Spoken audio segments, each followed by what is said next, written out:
तो पहले तो अपना नाम बताइए जी, क्या नाम आपका? मेरा नाम राहुल बरसोड़ा है। आज की जो मीटिंग रखी गई है किस उद्देश्य से रखी गई है? पहले तो मैं सभी पत्रकारों का यहाँ पर पहुँचने पर बहुत बहुत धन्यवाद करता हूँ। आज का जो मीटिंग का उद्देश्य है, ये एक बहुत ही चर्चित मुद्दा है डीएससी का, जो कि सरकार ने एजुकेशन में डीएससी को लागू कर दिया। और ये मीटिंग उसी के दरमियान बुलाई गई है कि सरकार जल्द से जल्द डीएससी को नौकरियों में भी लागू करे। तो सरकार के कुछ वादे थे, कुछ वो लेकर चले जिस टाइम इलेक्शन था कि आरक्षण पूर्ण रूप से दिया जाएगा, लेकिन एजुकेशन में दिया, इस पर क्या कुछ प्रतिक्रिया? जी सर, सरकार का जो मैनिफेस्टो है 2014 में, उसको संपूर्ण तरीके से आरक्षण आखिरी पायदान तक पहुंचना चाहिए, ये सरकार का वादा था। और अगर हम आर्टिकल 16(4) की बात करें तो उसमें भी यही प्रावधान है कि आखिरी पायदान तक आरक्षण पहुंचना चाहिए। डीएससी के लोग हैं, बार बार प्रदर्शन भी कर रहे हैं, मांग भी रख रहे हैं, लेकिन कोई सुनवाई नहीं है। तो इस पर क्या कुछ आपका आगे का प्लान रहेगा? नहीं, देखिए सर, सुनवाई हो रही है, ऐसी बात नहीं है। एक जनसलाब के रूप में एक जनसलाब उमड़ा है और हमने कई महासम्मेलन प्रोग्राम किए हैं।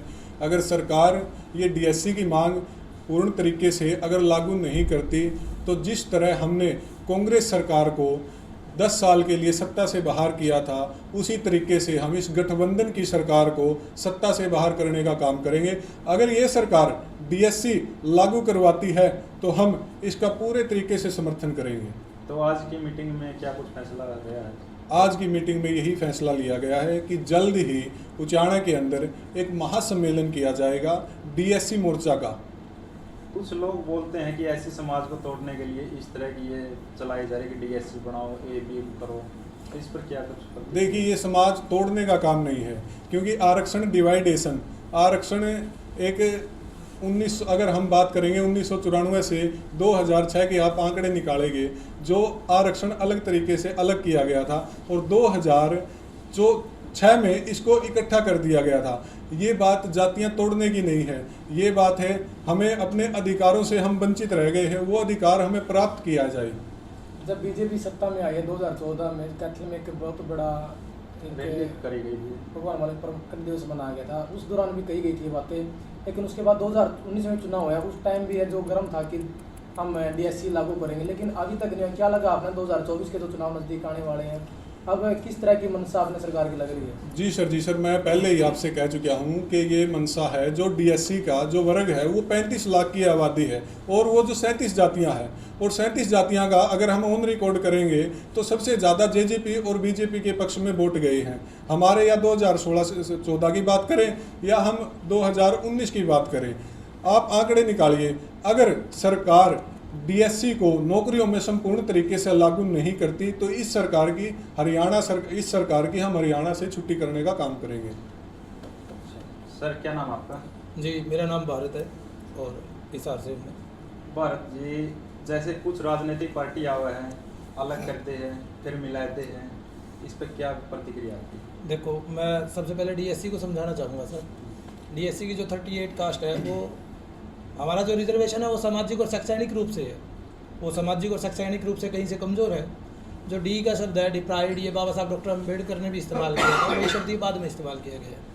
ये वही जातियाँ हैं जो आज भी अपना काम नहीं छोड़ सकी, आज भी नट जातियाँ खेल दिखा रही है, सफाई कामगार जातियाँ सफाई कर रही है, जिसकी वजह से इनकी छटनी करके एक साइड में इनको कर दिया गया। जो रिजर्वेशन का मामला है, जो अभी आपने एक सवाल पूछा था कि भाई क्या कहते हैं, लोग कह रहे हैं कि इसमें फूट पड़ जाएगी आपस में। 1971 में पंजाब में हुआ था, 71 में शुरू हुआ, 74 में ख़त्म हो गया, वहाँ पर 2 हिस्से भी हो गए। क्या आपने कभी सुना कि पंजाब के वाल्मीकि जाति के, दानक जाति के, चमार जाति के, रविदासिया, रामदासिया आपस में कभी लड़े? जब वहाँ फूट नहीं पड़ी। रिजर्वेशन जो है वो हमारे उत्थान का मामला है, भाईचारा एक अलग चीज़ है और उत्थान एक अलग चीज़ है, ये उत्थान का मामला है। रिजर्वेशन ओबीसी में जब मंडल कमीशन आया तो 2 सेक्शन बना दिए गए थे, वो भी नहीं लड़ रहे आपस में। रिजर्वेशन है आखिरी पायदान तक अगर पहुंचाना है। बाबा साहब डॉक्टर अम्बेडकर 1949 के अंदर ये बात कह के गए थे, जातियों की संख्या ऊपर या नीचे होती रहती है, इसलिए जाति की अगर ज़्यादा संख्या किसी राज्य में हुई तो वो अपना प्रतिनिधि अपनी जाति से ही चुनेगा, और जाति हमेशा ही हमारे लिए घातक रही है। इसलिए रिजर्वेशन को आप उस हद तक लेकर जाइए जो लोगों तक पहुंच सके। बाबा साहब रिजर्वेशन के हालांकि शुरुआत में पक्ष में नहीं थे, जब कुछ भी नहीं हुआ तो उन्होंने पूना पैक्ट के जरिए रिजर्वेशन खड़ा किया, मगर उन्होंने एक किताब लिखी जो लोग नहीं पढ़ते, स्टेट एंड माइनॉरिटी, उसको जब पढ़ेंगे तो सबको पता लग जाएगा यहाँ फूट का मामला नहीं, यहाँ सबको बराबर खड़े करने का मामला है। तो मतलब जो कमज़ोर रह गए उनको उठाने का है, उठाने का मामला है सर ये।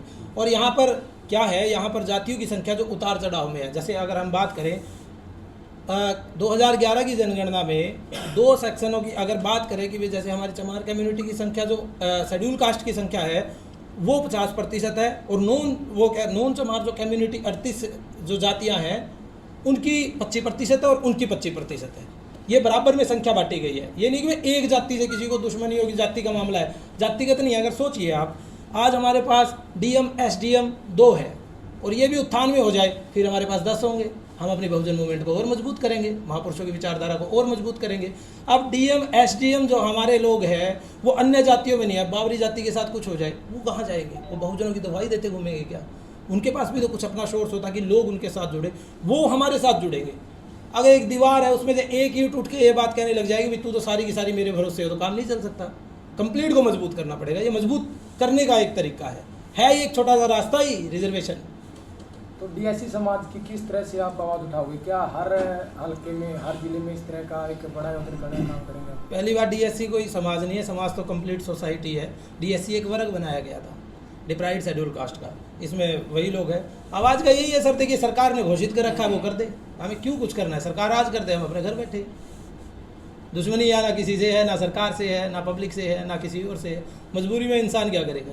वो अपनी आवाज़ उठाने के लिए कहीं भी निकल जाएगा। मतलब शिक्षा के आधार पर लागू कर दिया, लेकिन जो आर्थिक स्थिति या फिर कह ले रोजगार में अभी तक नहीं लागू हो रहा, तो क्या कुछ आपका कोई सख्त फैसला है इसके?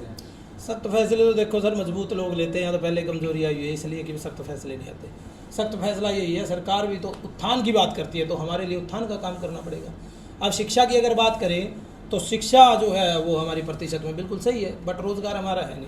मगर यहाँ मामला रिजर्वेशन का रोज़गार से है ही नहीं, सामाजिक उत्थान से है। सामाजिक उत्थान भी तो नहीं हुआ, रिजर्वेशन तो रोज़गार का मामला ही नहीं है। अगर रियलिटी देखें, रोज़गार तो जब आएगा जब हमारा सामाजिक और शैक्षणिक उत्थान होगा, सामाजिक उत्थान नहीं हुआ। तो ये बात तो सरकार के पास बहुत अच्छे हमसे अच्छे वक्ता बैठे हैं, हमसे अच्छे विचारक बैठे हैं, उनको भी सोचना चाहिए भाई ये लोग पीड़ित है तो इनके लिए किया जाए। इन लोगों ने वोट भी दिए हैं, इन लोगों ने आपको जिताया भी है। कोई भी सरकार खड़ी होती है ना, किसी भी एक समुदाय के दम पे खड़ी नहीं होती। ये समुदाय तो बहुत ज़्यादा है। गंगाधर अम्बेडकर सर। तो क्या कहना चाहोगे आज इस मीटिंग में? आज की जो मीटिंग है वो जींद से शुरू होती है। डीएससी का मुद्दा जो पिछले दिनों हरियाणा सरकार ने केवल हमें शिक्षा में रिजर्वेशन दी है, देही का बाद जब सुप्रीम कोर्ट का एक जजमेंट आया, 5 जजों की बेंच ने एक फैसला दिया कि इस रिजर्वेशन में से रिजर्वेशन दे सकती है स्टेट गवर्नमेंट, तो हरियाणा की गवर्नमेंट ने हमें रिजर्वेशन दिया और ये कह के दिया कि आप डिप्राइव्ड हैं। हरियाणा सरकार ने इस बात को मान लिया, स्वीकार किया और यहाँ के हर डीसी को और एसडीएम को एक लेटर जारी किया कि इन 37 जातियों में से, जैसे वाल्मीकि है, बाजीगर है, डेया है, ऐसी जातियों को एससी ना गिन के डीएससी गिना जाए। इनको जो शेड्यूल कास्ट सर्टिफिकेट मिलेगा वो डीएससी का मिले, ये इन्होंने किया। सुप्रीम कोर्ट का जजमेंट आ चुका है। अब हम सरकार से बस ये कह रहे हैं कि इसको पूर्णतः लागू करें। वो केवल हमें शिक्षा में न देकर हर एक क्षेत्र में हमें एक समान अधिकार दें।